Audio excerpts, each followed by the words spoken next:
Ce week-end sur BFM Business, hors série, les dossiers BFM Business s'intéressent à l'évolution des conseils financiers. Réglementation, changement politique, bouleversement technologique. Les conseillers en gestion de patrimoine ou en finances d'entreprise doivent sans cesse s'adapter. Cédric Decoeur interrogera les experts de l'Association nationale des conseils financiers pour connaître les évolutions au service des épargnants, des investisseurs et des chefs d'entreprise. Hors série, les dossiers BFM Business, samedi à 16h et dimanche à midi sur BFM Business.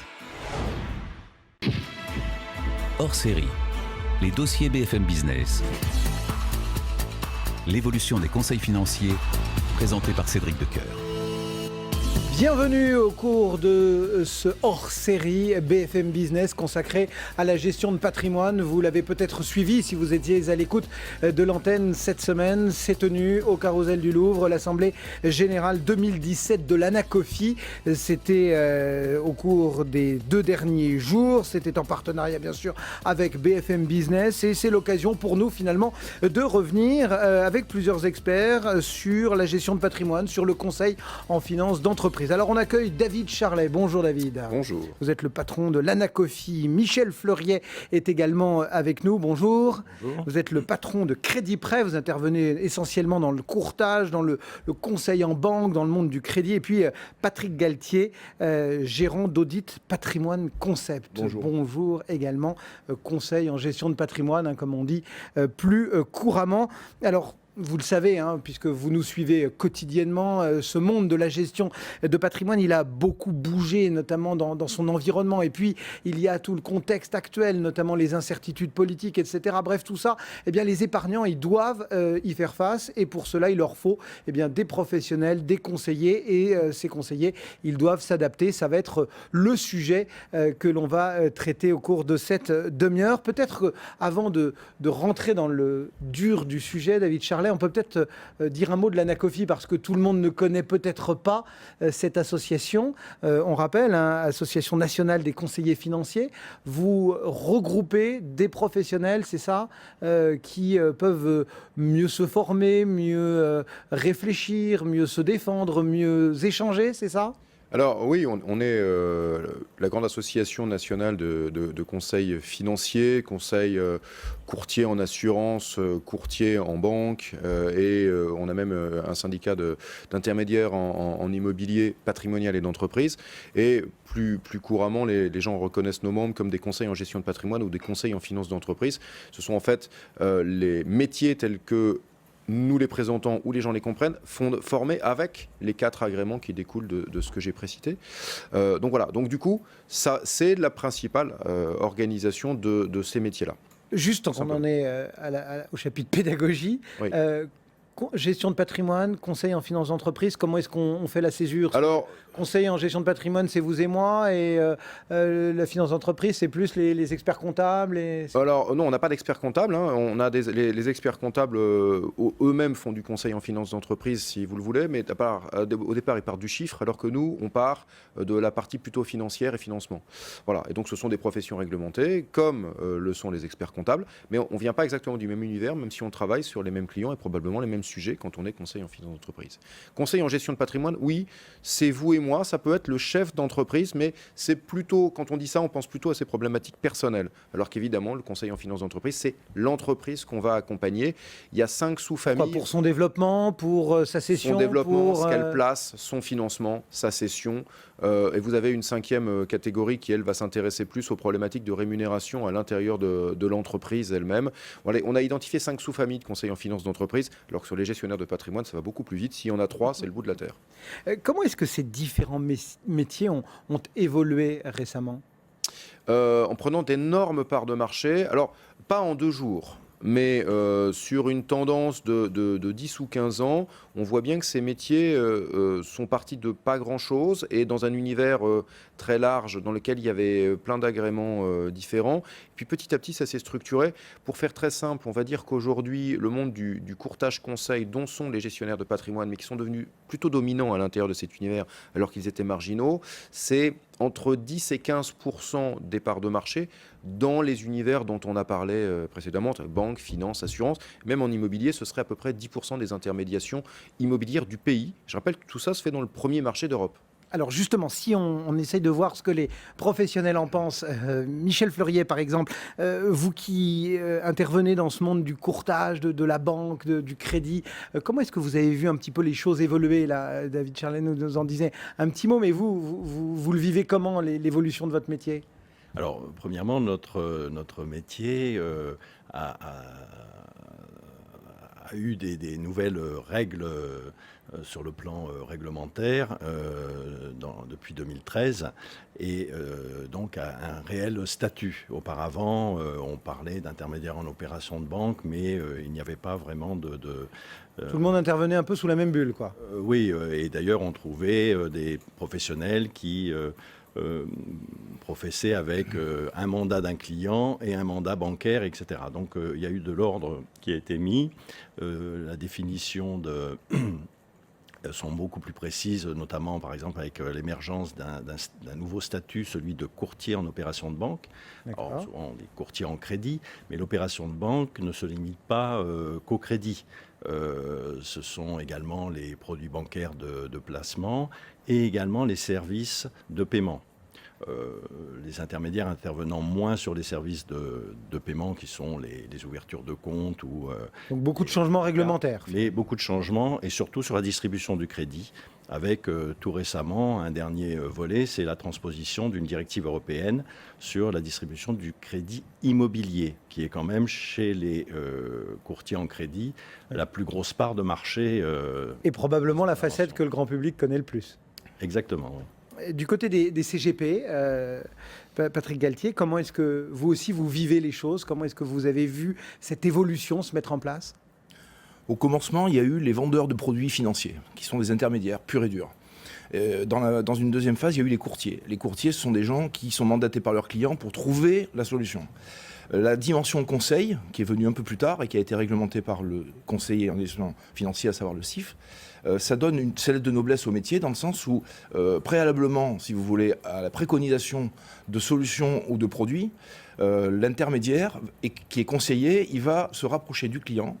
Il va pratiquer ce qu'on appelle l'intuitu personae, c'est-à-dire qu'il va essayer de comprendre ses besoins, ses envies et se projeter avec le client. Et c'est dans un deuxième temps qu'on va lui faire des propositions.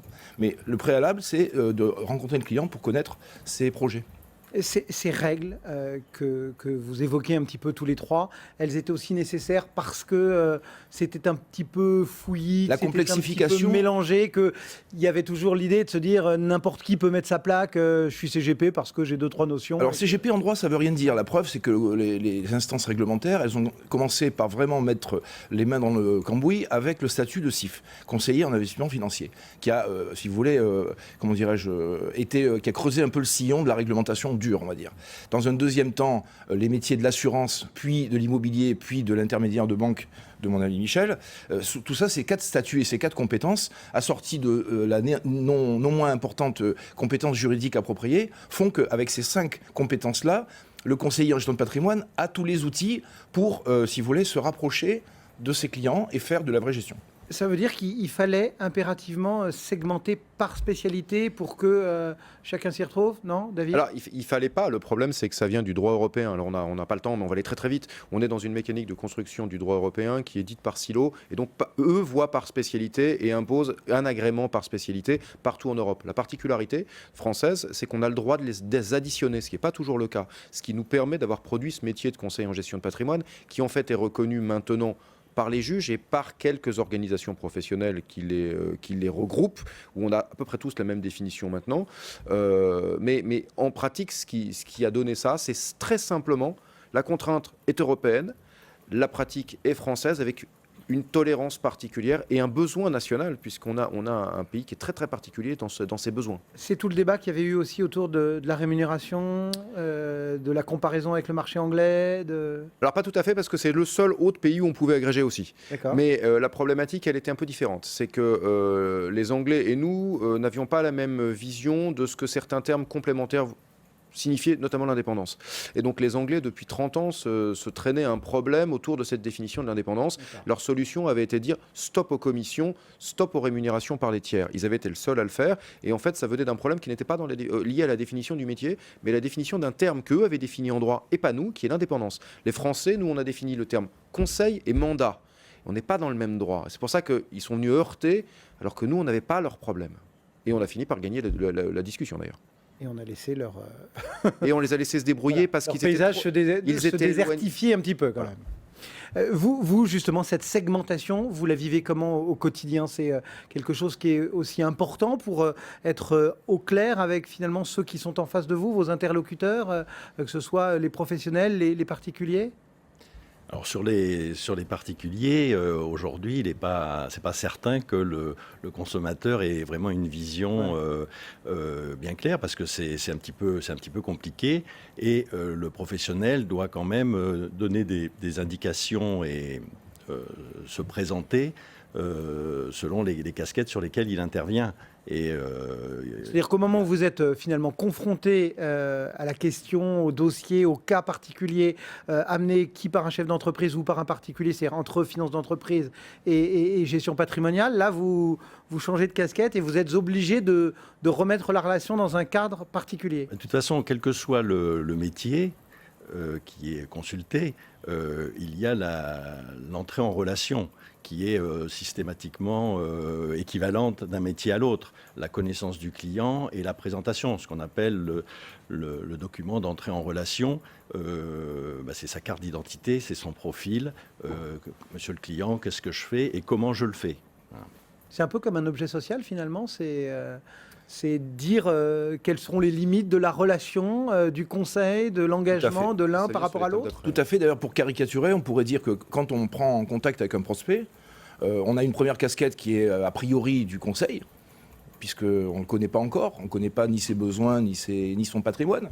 Donc là, au moment de l'entrée en relation, évidemment, c'est formalisé par des documents réglementaires. Mais au moment de l'entrée en relation, il y a une première casquette. Et au fil de la relation qui va se nouer avec le client, on va sortir la casquette d'intermédiaire quand ça va déboucher sur des préconisations. David Charlet, cette question justement d'entrée en relation, c'est, on va dire, le premier échelon de ce niveau réglementaire. C'est celui qui, je comparais avec l'objet social d'une entreprise. C'est pas. C'est l'élément de protection initiale. C'est-à-dire qu'on a, alors pour le coup, la loi en France, on a été en avance, et en Angleterre. Donc il faut reconnaître que ce sont les deux pays qui avaient imaginé ça avant que les règles européennes se saisissent de ça. Ce premier échelon, qui est la présentation dite précontractuelle initiale, bon, on a une forme de document normé, on doit le remettre, c'est impératif. Là, le client peut totalement comprendre qui il a en face de lui et ce qu'il a le droit de faire. On n'a pas encore dit qu'on venait de borner ce qu'on allait faire pour lui. Il y a 2 étapes plus loin, on va vite, hein, mais il y a 6 étapes si on met ça sous forme de normes. Et à la 3e étape, on va contractualiser ce qu'on va faire ensemble. D'accord. Voilà. Et donc c'est au moment de la contractualisation qu'on va borner. La première étape, celui que. On remet le DER. Qui suis-je, c'est ça? C'est ça, c'est qui suis-je, mais on va assez loin. Et en France, comme en Angleterre, on allait déjà assez loin avant les règles européennes. Les règles européennes qui arrivent, et les dernières qui sont arrivées d'ailleurs, n'ont fait que copier les contraintes françaises et anglaises en les fusionnant. Et là-dessus, c'est vrai qu'on avait un vrai coup d'avance, et ça n'a pas perturbé les professionnels que nous sommes quand les règles européennes sont arrivées là-dessus. On a également quelque chose qui n'existait pas ailleurs, et qui n'existera d'ailleurs peut-être pas après les réformes, puisque je discutais avec un confrère autrichien, le président de la Fédération autrichienne, et il n'est pas prévu qu'il l'ait, qui est ce fameux contrat. Et nous, en France comme en Angleterre, nous avons cette phase de contrat. Il faut savoir que dans d'autres pays où on peut faire les mêmes métiers que nous, le contrat n'est pas prévu. Donc c'est exclusivement ce premier cran qui est censé protéger. On a cette réglementation, et on en a beaucoup parlé depuis le début de notre émission. Techniquement parlant, est-ce que le métier aussi évolue depuis ces dernières années ? Oui, techniquement, on est sur des métiers qui évoluent considérablement, très très vite. On a même, je pense, en 2 ans, eu des évolutions telles qu'on ne les avait pas eues depuis 10 ans. Et les 10 dernières années, on a eu des évolutions comme on n'en avait pas eu pendant les 50 d'avant. Bon. C'est-à-dire, précisons. C'est-à-dire que le métier, d'abord, comme on l'a vu, hein, on a créé l'IOB, mais en créant l'IOB, on a rattaché plein de choses à ça, à ce que l'on pouvait faire. Et puis, derrière, on a eu des outils qui sont arrivés parce que les masses augmentent, le nombre de clients qui viennent vers nous augmente, la technologie de tout notre univers évolue et il faut pouvoir traiter. Donc le métier se fait plus de la même manière. Le réglementaire vient impacter. Donc les professionnels doivent traiter plus de réglementaires, plus de clients en nombre, rentrer plus dans le détail. Et vous ne pouvez pas le faire sans avoir révolutionné et votre entreprise, donc votre cabinet, quand on parle du cabinet de conseil en gestion de patrimoine ou du conseil en finance d'entreprise, et sans avoir par ailleurs, également, quand je dis révolutionner dans sa façon de fonctionner, hein, mais aussi révolutionner votre façon à vous de bosser et vos outils. Donc, Et dans les 2 dernières années, on n'a jamais autant parlé de FinTech. Donc on y reviendra certainement. On va revenir très largement sur les FinTech parce que je pense que c'est un des grands sujets de bouillonnement de la profession au cours des prochaines années. Comment est-ce que concrètement, parce que je pense que c'est intéressant pour nos auditeurs, nos téléspectateurs aujourd'hui d'être vraiment concret, Michel Fleurier, comment est-ce que concrètement, techniquement, les choses ont changé? C'est-à-dire qu'on est passé de 3 volumes de réglementation, de juridique, etc., à une masse considérable. Donc, il a fallu informatiser, digitaliser, il a fallu recruter. Comment est-ce que ça a changé finalement? Alors déjà, il faut être plus rapide, faut être plus... Il y a déjà un premier point qui a été quand même pour certains professionnels une révolution dans leur dans leur process. C'est qu'on est passé du monde de l'oral au monde de l'écrit.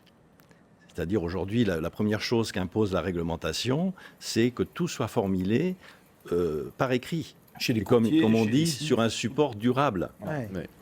Donc, surtout chez des professionnels qui ont... Avant, c'était moins formel. C'était l'oral. C'était l'oral, et après c'était laissé à l'appréciation du professionnel.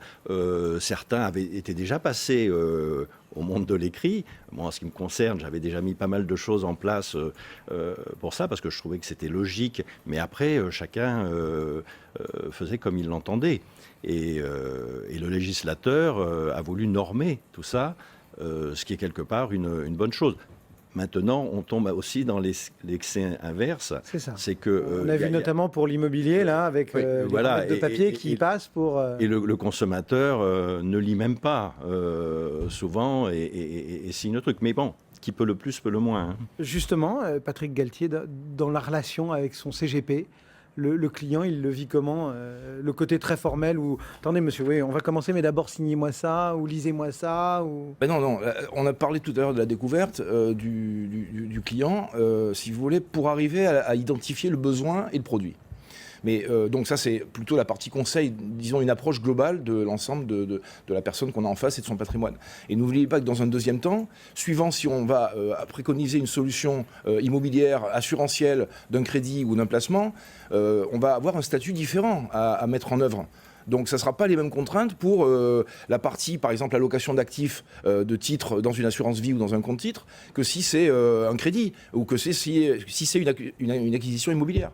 Donc du fait de ces différents statuts qui ressemblent, qui ont presque les mêmes contraintes, mais qui ont chacun leurs propres besoins, on a ce cumul, si vous voulez, de contraintes réglementaires que le client est obligé de respecter. Mais quand vous allez chez un notaire acheter un studio, au départ, on tapait dans la main. Il y a même encore des pays où il n'y a pas de notaire. Et puis à côté de ça, aujourd'hui, on a l'amiante, les termites, les risques technologiques, la loi Carrez, et vous signez 50 documents. Donc on est à peu près tous soumis à ce genre de contraintes, quoi. Bon, vous êtes 3 professionnels et effectivement, David Charlet, vous le disiez, ce profil avec vous, contre vous, à côté de vous. Une nouveauté, ce sont ces fintech. Tout le monde a un peu ce mot à la bouche. Vous le craignez, vous l'espérez, vous l'encouragez, vous essayez de le circoncire. Comment est-ce que vous voyez comment est-ce que vous appréhendez finalement ce qu'on appelle la fintech? Parce qu'il y a énormément de choses derrière le mot fintech. La fintech, je pense pour les conseils américains, avec le schéma des conseils américains, australiens, il y a quelques pays qu'on peut marquer. Pour eux, c'est très dangereux. C'est très dangereux du fait de ce qu'est la prestation que eux livrent. Mais la prestation que livre l'entreprise de gestion de patrimoine ou même de conseil en finance d'entreprise française n'est pas une prestation incompatible avec la technologie. Donc ça veut dire qu'aujourd'hui, une fintech qui se crée, une entreprise qui se définit comme une fintech, va devoir rentrer à l'Anacofi. Pardon, mais elle sera un de mes membres. Et mes membres qui travaillaient à l'ancienne, eux, s'équipent d'outils.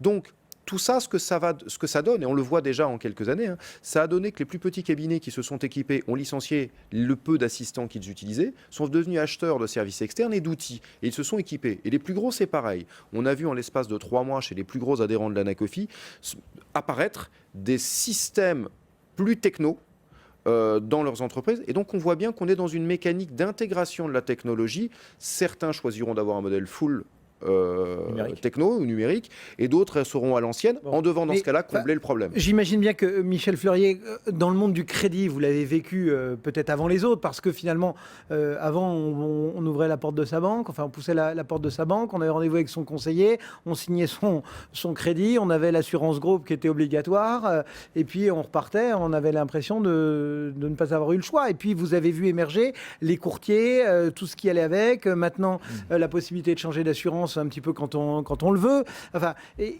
j'ai envie de vous dire à tous les trois, est-ce que vous ne craignez pas que les cadras, les quinquas, plus ils vont être habitués aux nouvelles techno, à Twitter, à Facebook, à je ne sais quel réseau encore, finalement ils se sentent suffisamment conseillés avec des outils qui leur permettront de se passer finalement du conseil de CGP, non ? Alors bon, c'est peut-être difficile de se projeter à très long terme, mais est-ce qu'ils vont encore pousser la porte du CGP de papa ? Aujourd'hui, je le pense, enfin pour les décennies à venir, même si les technologies évoluent, bon, pour un futur beaucoup plus loin, on ne sait pas avec l'intelligence artificielle jusqu'où on ira, les progrès, mais aujourd'hui, le consommateur, même s'il sait bien utiliser tous les outils qui sont mis à sa disposition, il arrive un moment où on est quand même dans des domaines assez techniques et se faire accompagner par un conseiller, ça devient quasi indispensable. D'ailleurs, le législateur en a tenu compte, même au niveau européen, puisqu'en ce qui concerne les courtiers en crédit, depuis la transposition de la directive européenne sur la diffusion du crédit immobilier, il a été instauré une possibilité de donner du conseil indépendant. C'est-à-dire qu'un consommateur peut aller voir un courtier simplement pour avoir son avis sur les offres qu'il a en main. D'accord. Et être rémunéré pour cette tâche. Ça veut dire, entre guillemets, sortir du tout automatique pour ajouter de l'humain. Ça peut. Pourquoi ça peut, David Charlet ? De la compétence.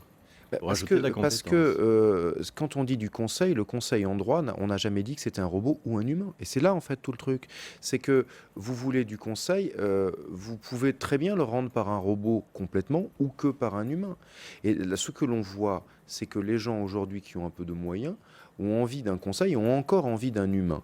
Ce qui vient, c'est une génération qui dit « moi, je veux du tout numérique ». Mais encore une fois... et puis surtout, je veux souscrire mon contrat d'assurance vie à 3h du mat si j'ai envie de le souscrire à 3h du mat. Oui, mais pour l'instant, ils sont, un, minoritaires, et deux, le jour où ils ont besoin de parler à quelqu'un, ils veulent encore un humain. Donc, vous voyez que ça ne remet pas en cause les entreprises.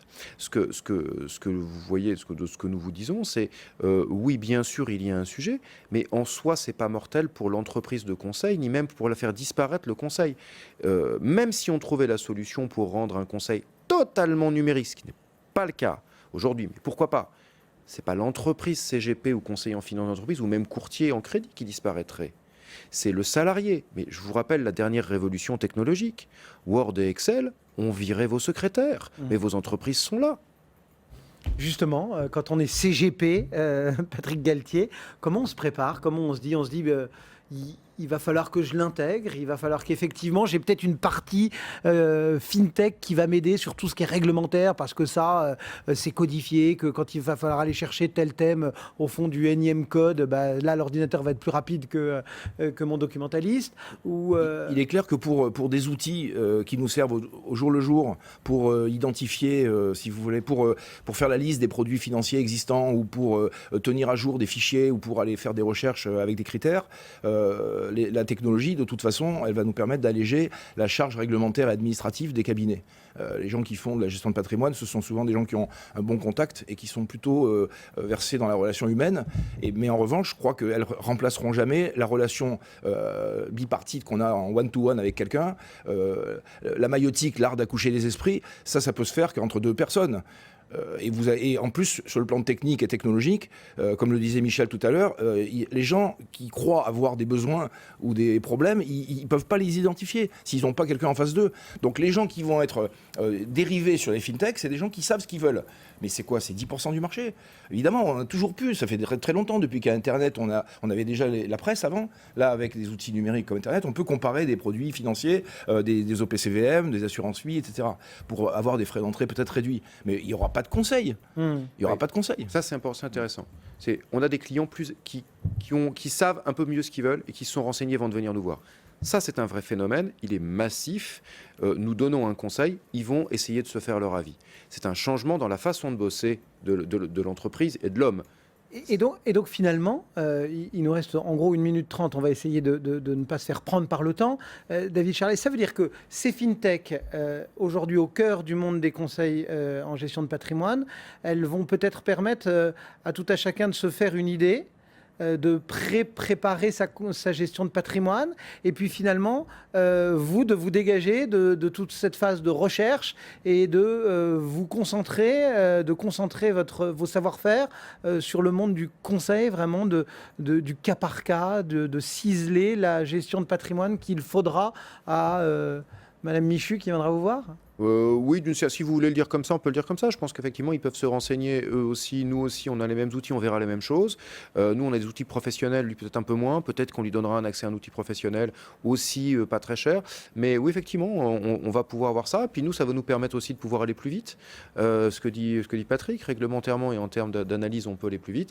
On peut aller à l'essentiel avec notre client sur ces sujets-là. Et puis, les fintechs aujourd'hui occupent quelque chose de central pour nous, dans celle d'aujourd'hui, c'est qu'elles traitent des aspects qui sont les plus emmerdants pour notre métier. Et donc c'est là que c'est pas un truc qui est là pour nous tuer tel que c'est aujourd'hui. Ça traite ce qui nous emmerde, ce qui nous empêche d'aller à l'essentiel avec notre client aussi. Il faut le dire. Donc ce qu'on perd d'un côté, on est aujourd'hui en situation de le gagner de l'autre côté. C'est ça la réalité du terrain. Et pour conclure là-dessus, on voit bien que quand une banque dit je ferme 400 agences, pour nous c'est 4000 clients. Oui. Et finalement, l'humain va rester au centre de toute révolution, fût-elle technologique. Je reviens à mon raisonnement de départ. Si on n'a pas identifié le besoin et le produit avec le client, c'est pas un outil que sont les fintechs qui va nous l'apporter. Ça sera les relations personnelles. Et moi, je réfute votre terme de CGP de papa. Et il n'y a pas de CGP de papa. Il y a des gens qui se font conseiller, et ça serait dommage de réserver ce conseil à des grosses fortunes. Le Français moyen, il a aussi besoin d'avoir du conseil. Et s'il fait faire un devis par une entreprise et qui fait exécuter par une entreprise annexe, c'est pas de bonne guerre pour celui qui a travaillé. Eh bien voilà quelques éléments de réflexion sur BFM Business à l'occasion de cette Assemblée Générale 2017 de l'Anacofi qui se déroulait cette semaine en partenariat avec BFM Business. En plateau avec nous, David Charlet, merci beaucoup, le patron de l'Anacofi, Michel Fleurier, le patron de Crédit Prêt, et Patrick Galtier, le gérant d'Audit Patrimoine Concept. J'espère que vous avez plus de connaissances sur ce monde de la gestion de patrimoine. En tout cas, nous, on continue à vous accompagner au quotidien, au cœur de vos placements, et on se retrouve lundi matin en direct pour Intégral Placement. Hors série, les dossiers BFM Business.